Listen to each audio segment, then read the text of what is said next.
This here is the cheapest car Tesla has ever made. In fact, before I do all the tests that we usually do, range and charging and all that, allow me to tell you a little bit about the history of this car.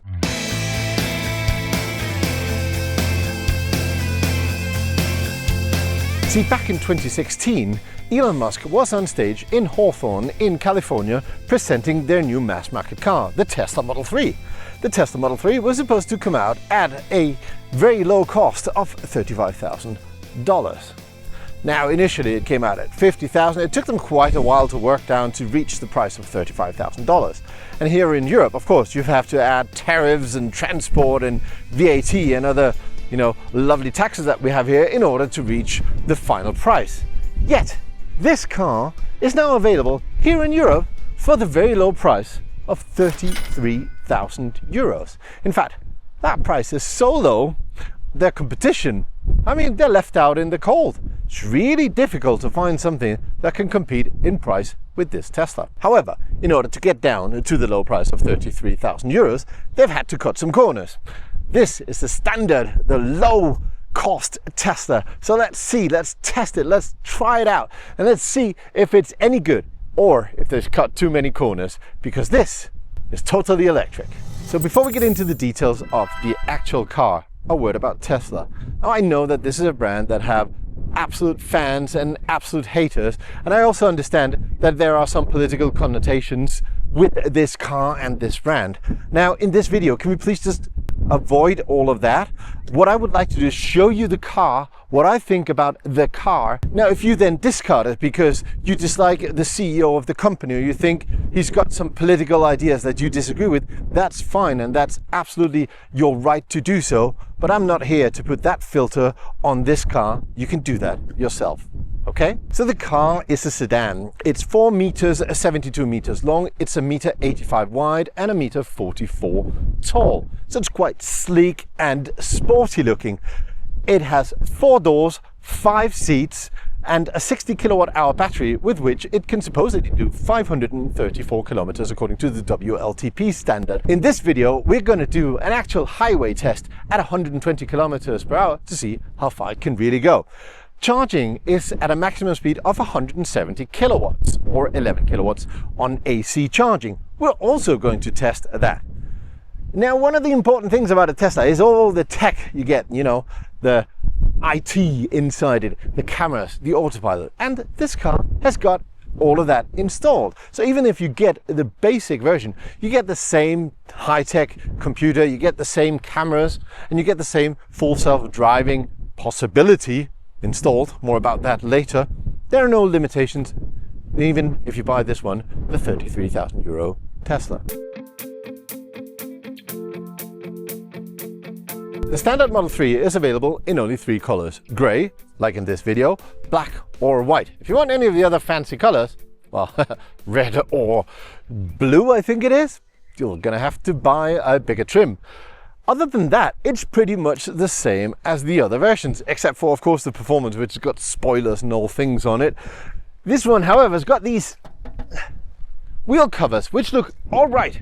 Don't take them off. There's a very, very nasty looking wheel underneath it. Just leave them as it is. Trust me on this one. I like that we've got all the accents in the car in black, even the logo and the name of the brand on the back. I think it looks pretty good here in grey. At the back, we've got the letters Tesla written here, but you probably can't even see it because of this dark grey finish. If the car was black, they would completely vanish. You can only see it actually if we have the white interior. If we open up, we got an electronic liftgate here, and we got 425 liters of boot space, which is plenty. However, the opening is, as always, relatively small on a four-door sedan. I like the fact that there's a lot of extra space down here. If you've stuff that you're always hauling around and you're not really accessing all the time. Or shopping bags fit well in there. Now there's also a frunk. On the front, on the outside, we've got the Tesla logo in black. It looks great, if you can actually see it. On the white car, it looks fantastic. On the black car, it's not. It's almost isn't there. Now, I have to open up the frunk from the inside because I have not got this car linked to my own personal account. 1 second. Opening up, we get access to 88 liters of additional space in the front. Really useful for your cables, your tennis shoes and other things you don't want inside the car. So even though this is the entry level, we get things like a front camera down here. Aside from all the autopilot cameras everywhere on the car, we even got matrix headlights, you know, the ones that turn on and off individual pixels so as not to blind oncoming traffic. I think this exterior, at least, is very good value for money. Let's go on and see what else this car's got.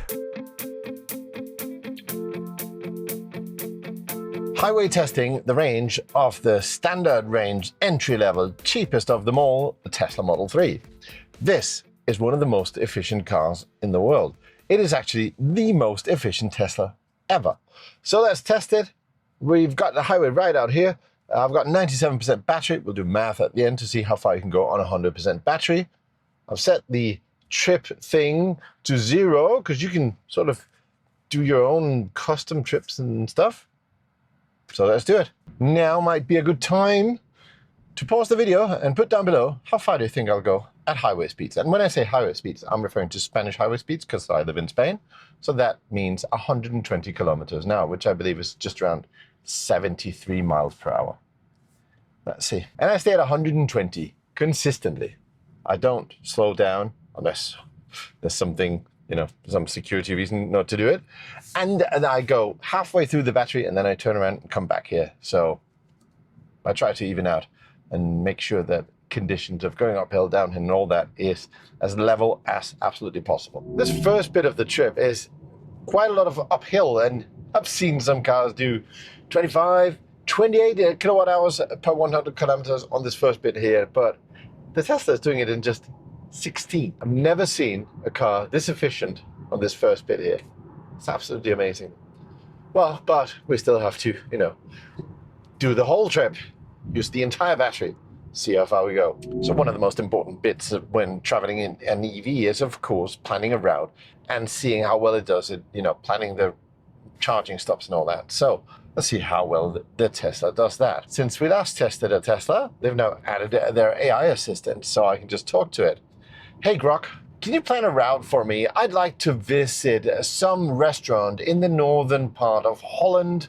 Then after that, I'd like to go to the southern part of France where I will need a hotel, and I would like to end up somewhere close to Milan. Can you plan that route for me and respond in English, please? I've set the route.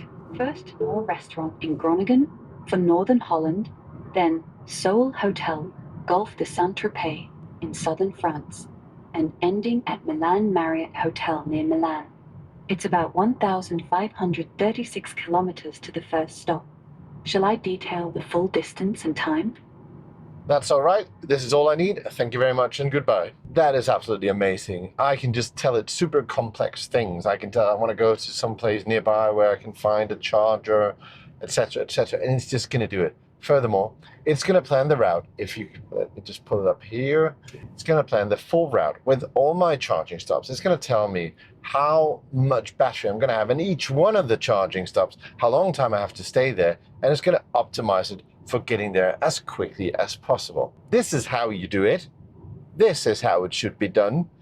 Now, I don't care that I'm driving the entry-level Tesla with the smallest battery available because I know where I have to stop and charge. No range anxiety whatsoever. Now, the only thing that could be improved on this is that you have to plan it with the Tesla superchargers. It won't actually plan it with other charging networks, which is a bit of a shame here in Europe because we have so many other very good charging providers. I would have liked it in the menu to be able to select my favorite charging suppliers or charging operators, and then it would plan the route using those stations as well. But hey, you can't have everything. Right, so I'm at 57% state of charge right now, and it's actually started raining. It's some kind of local storm or something like that. I hope it's not going to be coming with me all the way to Madrid because this is going to make it really difficult to actually drive at the right speed. Coming down quite heavily right now.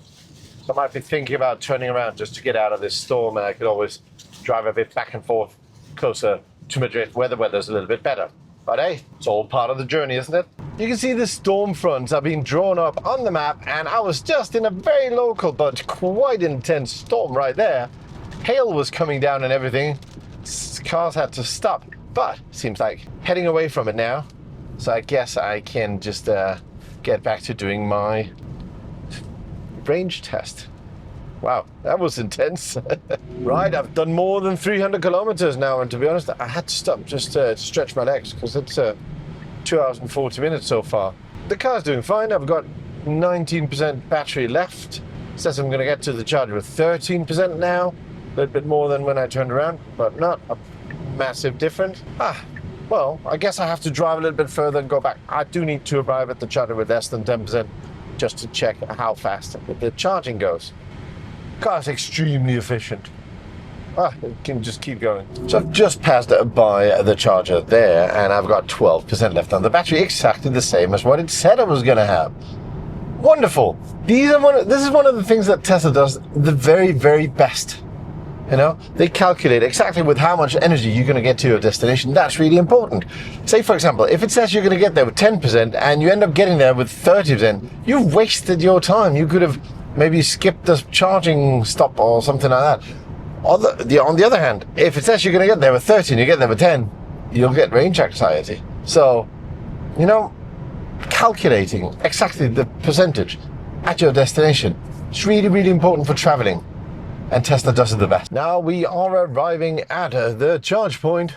So, first thing we have to do is calculate how many kilometers have we actually done and how many is left in the battery, etc. Right, so I have driven 360 kilometers in 3 hours and 12 minutes.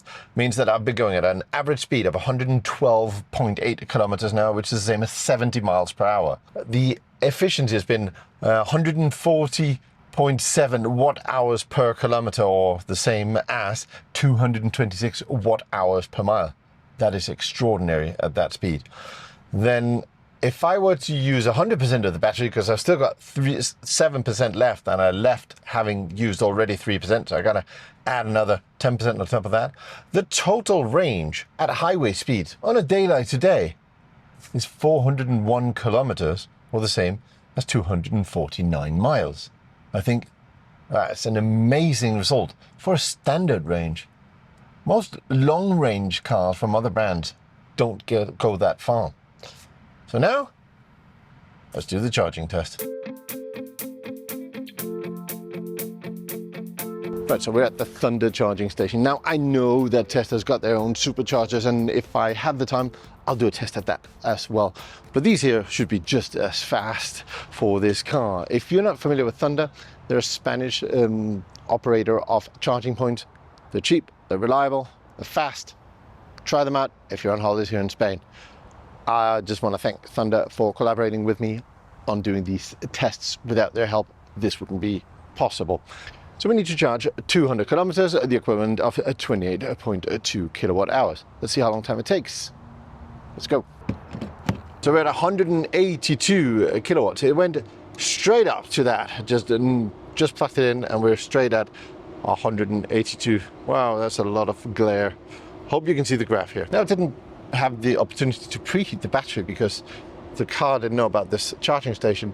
However, it's 27 degrees Celsius outside, so it's quite hot, and we were driving at highway speed, so it should be all right. So at 25% state of charge, we're already down to 157 kilowatts of charging speed. So this car is far from the fastest kilowatt-wise charger. I mean, we've seen plenty that are now charging at 400, and even at 80%, they're still above 250. So this is relatively slow for a modern day car. However, it's super efficient. Since it's only spent 14.1 kilowatt hour per 100 kilometers, which that's maybe half of what some other cars spend, even charging relatively slowly means that you won't have to stop for very long in order to do another 200 kilometers. Okay, here we are, 12 minutes. So 12 minutes to charge 200 kilometers in a standard range. I mean, that is relatively quick, isn't it? It's not the fastest. We've seen a couple of cars below 10 minutes, even one or two below 8 minutes, because they use 800 volt architecture and they're super, super fast charging. I do think it's a shame that Tesla is still stuck in an old 800 volt architecture for their cars, because they are hyper efficient. If they could update their charging a bit, sort of like, you know, what the Mercedes CLA has now with 800 volts and charging at 320, and keep that charging speed up even as the battery is filling up. That would significantly cut charging times. I mean, it's fine for doing another 200 kilometers, but if I were to fill it up to do another 300, the next 100, they're going to take some time. But overall, 12 minutes. That's actually a quite good result. So now we're at 62% and we're all the way down to 84 kilowatts of charging speed. And this means that going up to 80%, which is where I typically stop the charging here to get the full charging curve, it's going to take a little while. So far we've been here 16 minutes. I mean, it's not horrible, but it's not record-breaking either. And if we were to go to 90% or even more, that sure would take a long time. That's why Tesla, when they plan for their road trips, they plan for a little bit more stops and shorter time at each. At the end of the day, makes you save time. So we're at 80% now. It took us, let's see, 25 minutes to get from 7 to 80%. Well, 25 minutes and 40 seconds. Probably took us 40 seconds to get to 10%. So 10 to 80 in 25 minutes. That's actually not too bad for this car. Okay, so I've arrived at a Tesla supercharger to see if it's any quicker to actually charge at a supercharger instead of at a third-party charge point. I'll just let the car park itself because it does have that ability. Come on then. This was too easy. By the way, as you can see, it's completely empty here, so should be a pretty good test. So again, we need to charge, what was it, 28.2 kilowatt hours in order to do 200 kilometers. Right, so look, we're already at 180 kilowatts. I plugged in at 7%, so it's just taken no time whatsoever to bump up to 181 kilowatts. Now, at a proper Tesla charger, I have the benefit that the car will preheat the batteries because I set this as my destination. I just have to plug in and it automatically authenticates, takes care of all the payment and everything, which is really, really important when you just want to travel and don't have to fiddle around with apps. So let's see how long time it'll take us. See, there's also now the ability to actually see it here. Now we're at 181 kilowatts. In 1 minute, we've charged 4.6 kilowatt hours. I like the fact that they give us 4 decimal points for that. How's that for precision? We've reached 14.1 kilowatt hours, which is 100 kilometers in less than 5 minutes. Very similar to the result we had at the Thunder charging station earlier on. There we are, 28.1 kilowatt hour in 12 minutes, same as in the Thunder station. So how does the cheapest Tesla drive? Well, actually quite well. You know, the throttle response is as it should be. Put my foot down and immediately I get full power of the car. I know it's not as much power as I get in other Teslas, but still, you know, I've got 283 horsepower. That should be plenty. I've got rear wheel drive, so there's no wheel spin when going into roundabouts or anything like that.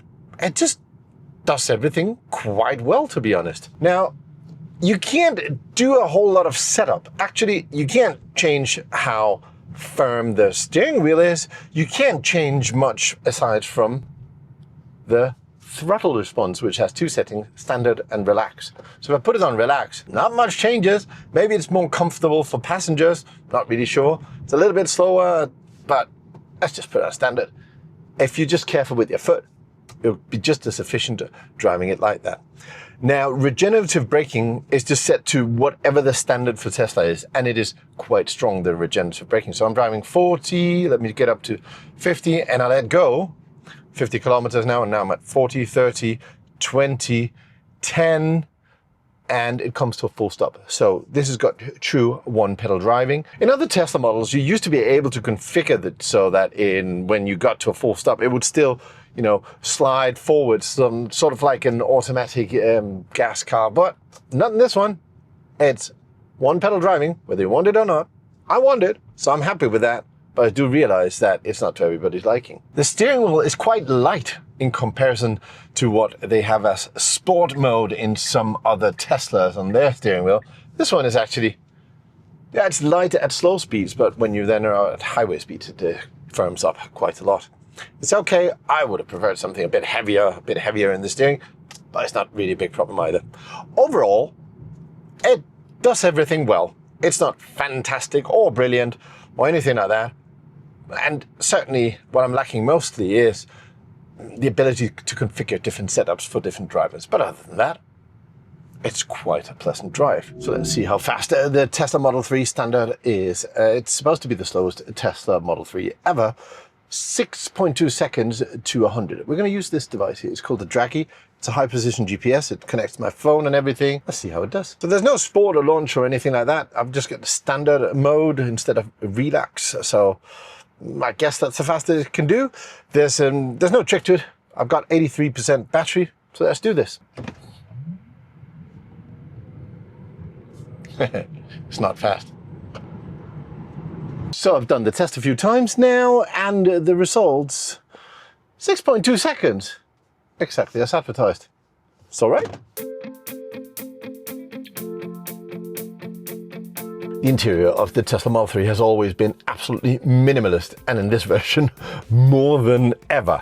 I mean, everything that we have to do with the car, we have to do it on the central screen here, except for maybe a few buttons that we've got on the steering wheel, which will help us with the voice control, the cruise control or autopilot, however you want to name it. We've got windshield wipers and a few other details we can manage here on the steering wheel, but there's absolutely no other buttons in the entire car. It is 100% minimalism. If you're familiar with the premium interior on the Tesla Model 3, which is the same on both the performance and the long range and the premium standard range, whatever, they change versions all the time, you'll notice that there is no interior LED lighting on this one. It's just a piece of plastic. Other than that, it's pretty much the same. I've got the glass roof.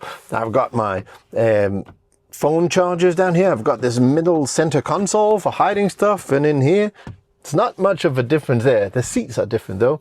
These are cloth seats instead of the faux leather that you get in the higher trim versions. But yeah, I get the glass roof. Still feels pretty much like a Tesla Model 3 in here. It's not all that big of a difference here. I mean, if you look at the Tesla Model Y, which also has a standard entry-level version, that's much bigger of a difference to the Tesla Model Y premium interior. For example, you don't get a center console, you don't get the glass roof and all that. In here, that's not all that much that's changed, really. Now, a few funny details. For example, the steering wheel is no longer electronically operated. It's now manually adjusted. And if you want to adjust your seats, you can no longer do it with buttons here down the side. You have to do it on the actual central screen here. I mean, you can also use some interface here on the steering wheel, maybe to do it. Yeah, I mean, it works. Main point is that once you've set it to your adjustment, and then you can just get in the car, it'll know who you are because of your phone, and then it'll automatically just set it to your standard settings. So yeah, a bit more Spartan than what you'd normally find in an already very Spartan Tesla Model 3, but not that big of a difference really. Let's see the space rear seats. It is not the most spacious of places. I can barely fit. I'm 1.90 m, 6'4", but I would have liked a little bit more space underneath the seat for my feet to be a little bit more comfortable there. Maybe I could ask the driver to raise it a little bit. By the way, the seat is in my position, in my driver position. So yeah, you can technically fit a guy who's 1.90 m behind another guy, two adults like that. I think that's all right. I am sat quite upright, and unlike in the Tesla Model Y, I can't recline my seat backwards or anything like that. This is my seating position, and as you can see, my knees are nearly touching the seats there in front of me, and my head is nearly touching the glass. Not quite, but nearly. I could travel here. It'll be all right. Now, if I have to sit in the middle, however, I'm more elevated and my head is now touching the glass, so I wouldn't be able to fit here. But honestly, having a 6'4" guy sitting in the middle seat in the back, I don't think many cars would accommodate me that way either. So all I've got back here are two USB-C ports. There's no screen, no nothing back here. It's a little bit more Spartan than in other Teslas, but other than that, it's all right. No, not great. Just all right. Lights, coat hangers. Meh. Another detail is that the headrest here is fixed. I can't raise it if I'm a taller person. And the one in the middle is also fixed, unlike in previous versions or in other versions of the Tesla Model 3, where you can adjust it according to the height of the person sitting there. So yeah, you can pull it down there and you get two cup holders and an armrest. Fine.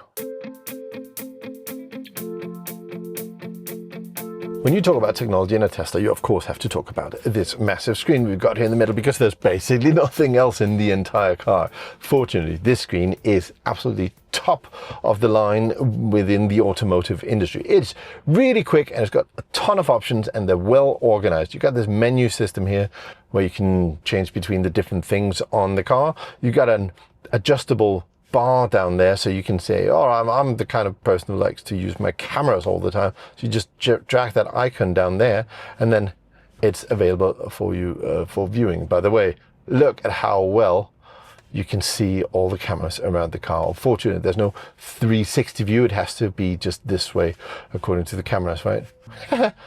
There's a washer for the front camera. I didn't know that. That must be new. One important thing is that your car and your phone and the whole Tesla experience just works together seamlessly. So if the car needs service, it'll let your phone know, the phone will let your service center know, the service center will book an appointment, it'll go into your calendar on your phone, you'll pay it through your Tesla app. When you get there and you leave the car will know it's in the service center, you don't have to talk to anybody, and it just all works. It's very much an integrated system, just like Apple is. So once you're in that system, it's very hard to actually get out of it, and it's really, really nice to use. It works with service centers, with charging, with your car, your phone, everything. It's really, really fantastic. And it's one of the hardest things to explain about the ownership experience with a Tesla. Now, of course, you have access to a lot of different things here as well. You've got a theater where you can turn on YouTube. You've also got video games, and you can even plug in a Bluetooth video game controller and play video games here. However, I do want to mention that in this version, the standard, the sound system is not quite as good as it is on the other versions here. Now, one of the things that is always great on Teslas, generally speaking, is the actual sound system. It's an in-house built sound system, but it sounds fantastic. In this one, however, it doesn't. It's a bit more basic, especially the bass tones are lacking. There's not a lot of sound separation. It all sounds like it comes from a few scratchy little speakers, because that's what it does. One of the new things in this is Grok voice commands. So Tesla is slowly building into this car the AI Grok assistant.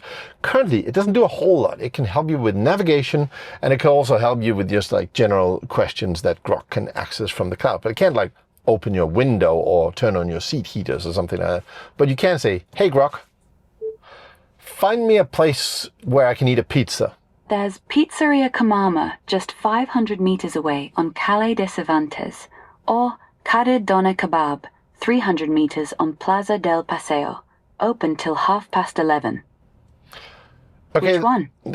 Can you pick the Domino's pizza, and then afterwards, can you find a route, because I would like some, I don't know, fresh salad food after having eaten all that pizza. And then after, I need to go to a charging place, preferably near the city center of Madrid. Can you do all that in a route, please? Route set to Domino's Pizza Alcia first, then Greta Salad Bar for fresh salads, and finally a Tesla supercharger near Madrid city center. It's 9 kilometers away, 12 minutes total. Okay, so as you can see, it can do super complex routing. You basically don't need to speak to anybody else inside the car anymore. You can just ask the car where you want to go and what you want to do. It works fantastic. I really hope that they add more functionality so you can interact more with your car, so you can turn on the seat heaters, so you can ask Grok to turn, I don't know, on the aircon if it gets too hot, and other such things. That really means that you don't need to touch all of the, even though very few buttons there are in the car here, that you can just talk to your car and it does it all. Oh, by the way, we've got blinkers on this car. A blinker stalk. I know that seems redundant to say that, but in a Tesla, you have to highlight it. Of course, we get software updates about once a month, sometimes a bit more often than that when they screw it up and send you something they have to fix. Sometimes it takes a little bit longer, but overall, it's a great system. You do need a subscription which costs around 10 euros if you want to access some of the features. For example, streaming from Spotify, or if you want your maps to show actual satellite views. But generally speaking, if you don't want to pay the 10 euros per month, you still get a very, very good user experience out of this car. So technology-wise, even though this is the standard, it's the same technology as in any other Tesla, except for the sound system. So Tesla famously has this full self-driving software, and it is installed in this car. However, I'm in Europe, and in Europe, at least in the country I'm in right now, it's not available.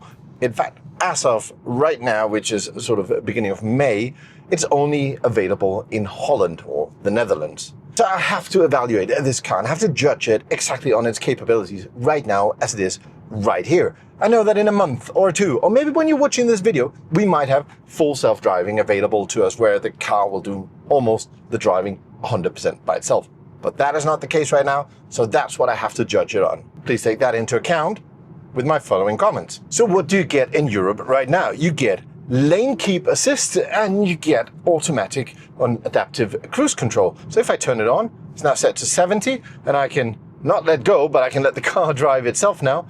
I can even go a little bit faster if I want to, scrolling on this scroll wheel here. And we're now doing 80 kilometers an hour. Maximum I can do here is 10 above the speed limit. Now it is a very, very good lane keep, and it's very, very good at the adaptive cruise control. It is one of the very, very best. So for example, when I'm coming up on a curve, it will slow down to take it at a real speed or at the best possible speed. It won't go too fast and, drive outside of the curve, which many, many other systems actually will do. Here it will maintain me well within the lines, and it does it really well. It's not collaborative, so I can't drive around a pothole. If I do that, if I drive a little bit or if I turn the steering wheel a little bit too forcefully, it turns itself off and I have to turn it on again if I want to evade a pothole, for example. So it's a good level 2 driver assistance system, but it is not the full self-driving that you've seen in many videos around the world and from the US. I'm sure that'll come. I don't know if it's here next week, in a month, or next year. Who knows? Hopefully sooner rather than later. Oh, and I'll make tons of video when we have that. I do own a Tesla with the full self-driving software purchased, so when it's available, we'll test it in the narrow Spanish streets of Madrid and have some fun with that. So subscribe now so you don't miss out on that. On the highway is where the Tesla autopilot system really shines. It's a joy to use. It's super reliable. I've driven 99% of my highway miles with the system on. So when I'm driving at the highway, you set a speed, you can even use your indicators and the car will change lanes by itself. I know this seems rudimentary compared to what the full self-driving system is capable of, but when you're driving on highways, this is really all you need. So you just have to sit there, hold your steering wheel, and the car will do everything for you. It detects driver attention in 2 different ways. First, you need to put some force on the steering wheel. I typically just have my hand lying there, and that's enough for the car to detect you, but it also has a camera up here to detect you. Now, if I keep looking away, if I keep looking at the camera over there, it will beep at me. However, if you just put on sunglasses, the camera can't really detect where you're looking. So honestly, I think Tesla should improve on the camera driver detection system. Not sure if the full self-driving system does it better than this sort of intermediary system that they've launched here in Europe. Let's go through the scores of the Tesla Model 3 Standard, range and efficiency. The range has improved noticeably compared to the previous version. Maybe it's the tires, maybe Tesla has made other optimizations, but the result is that we reached an impressive 401 kilometers in our highway test with a consumption of just 14.1 kilowatt hours per 100 kilometers. That's the lowest consumption we've ever had in an electro exam, and because of that, we give it 8 points for range and efficiency. Charging. To recover 200 kilometers of range, it only needed 12 minutes, reaching a peak charging power of 180 kilowatts, which is more than we've seen in previous versions of the small battery Tesla.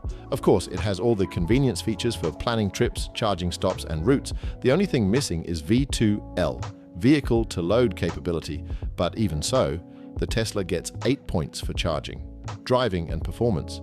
0 to 100 kilometers per hour in 6.2 seconds. And fewer driving adjustments than in other Tesla versions, which doesn't exactly help it. Even so, it's still a car that drives very well. It's a pleasure to be behind the wheel, and the instant acceleration, even with less power, is always appreciated. I like the regenerative braking, but I don't like that there's no way to adjust it. We give it 6 points for driving, interior and quality. Since the refresh known as the Highland version, the interior has improved a lot. However, in the standard version, we lose some of the nicer features that we already have in other Highland trims, so the cabin feels much more basic. Overall quality is good, and the build quality is much better than what we saw in the first Teslas. The trunk opening is still the biggest issue with this type of car, and the sound system in this version is lacking compared to other trims. We give it 6 points for interior and quality, exterior and design. The new Tesla Model 3 definitely looks better on the outside. It feels less rounded and less generic, while still being instantly recognizable as a Tesla. It's a shame there are only 3 exterior colors available, and the wheel options don't really help either. We give it 6.5 points for exterior design. Technology. Tesla keeps improving the software little by little. I especially want to highlight the new AI assistant Grok, which is a major improvement, and of course the full integration within Tesla's ecosystem with chargers, app and service centers, all working as a hive mind. The missing features are things like a proper 360-degree camera, Apple CarPlay and Android Auto. However, we still give it 8 points for tech. Driver assistance systems. The last time we tested a Tesla in the electro exam, the driver assistance systems still had some weaknesses, but Tesla has improved them little by little. Now, the lane keeping assist, adaptive cruise control, and automated parking system all work very well. We still don't have full self-driving capability, so that's not what we are scoring in this video. We give it 7.5 points for driver assistance. Price. Right now, this car is available on the market for €33,365. There's really nothing else that comes close to this car in terms of size, performance, and functionality. Sedans in general usually start above €40,000, and if we want to find something close in price, we have to look at vehicles that are much smaller and much more basic. The closest thing in price, even though it's a completely different type of vehicle, is probably the Toyota CHR Plus, but even that costs around €2,000 to €3,000 more than the Tesla. Because of that, we give it 10 points for price. Adding up all the scores, the Tesla Model 3 Standard finishes the electro exam with an impressive 77 points out of 100. If you want to compare it with other cars that have gone through the electro exam, we have the full ranking available on our website, where you can choose what matters most to you and see which car we recommend. So the entry-level Tesla Model 3 Standard is still very much a Tesla. Fully digital, it's got all the autopilot and full self-driving and digital integration that we're used to from this brand. Honestly, I think at the price point, there's probably no better car available right now on the European market. Hey, that's just my opinion. Leave a comment down below. What do you think? Is this still a good buy at this entry-level spec? Thank you very much for watching. I'll see you again soon with another car video from Totally Electric. Ciao.